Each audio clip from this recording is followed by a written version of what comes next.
Hi, welcome to Ram Prasad talks. కొద్దిగా నవ్వాలని ప్రయత్నం చేశా, ఎందుకంటే బాధ ఉంది, ఇండియా ఓడిపోయిన బాధ. అలాగే ఘోరంగా ఓడిపోయినందుకు ఇంకా చెప్పుకోలేనంత బాధ. అది మీతో చెప్తేనే తీరుతుంది. అలాగే మీతో చెప్పకుండా ఇంకా మనసులో దాచిపెట్టుకునేది ఏం లేదు. ముఖ్యంగా చూడండి, ఒక టీం గెలవాలంటే సమిష్టిగా ఆడాలి.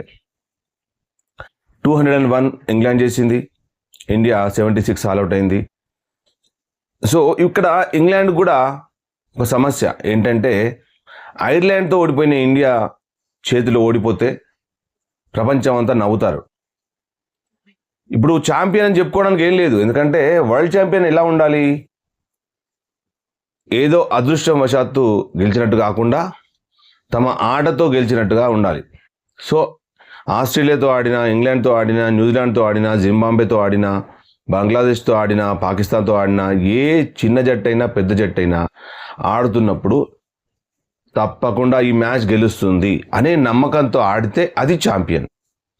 అంతే తప్ప ఏదో ఒకరిద్దరు ప్లేయర్లు ఆడితే, అంటే ఎవరి గురించి నేను మీకు చెప్తున్నాను మీకు తెలుసు, సంజు శాంసన్ గురించి. అతను player of the tournament world cup లోపల. అతను ఫస్ట్లో 2-3 మ్యాచ్లు ఫెయిల్ అయ్యాడు వరల్డ్ కప్ లోపల, కానీ తర్వాత మళ్ళీ తనేంటో నిరూపించుకోవాల్సిన సమయం వచ్చింది, నిరూపించుకున్నాడు. ఇండియాకు ఒక అద్భుతమైన విజయాన్ని అందించి పెట్టాడు. ఇంకా గమ్మత్తు ఏంటంటే, మీరు అబ్జర్వ్ చేయండి, న్యూజిలాండ్లో కానీ, ఇంగ్లాండ్లో కానీ, ఆస్ట్రేలియాలో కానీ, సౌత్ ఆఫ్రికాలో కానీ ఒక ప్లేయర్ దగ్గర ఆట ఉన్నది అనుకున్నట్టయితే ఆ ప్లేయర్కి కనీసం అవకాశాలు ఇస్తారు. ఒక 10 మ్యాచ్లు అయినా అతను ఫెయిల్ అయినా పట్టించుకోరు, ఆ సిరీస్ ఓడిపోయినా పట్టించుకోరు. ఎందుకంటే అతను ఒక్కడే కాదు కదా, ఇంకా చాలామంది ఉన్నారు, 10 మంది ఉన్నారు గెలిపించడానికి. అతను ఒక్కడి మీదనే ఎందుకు భారం పడాలి?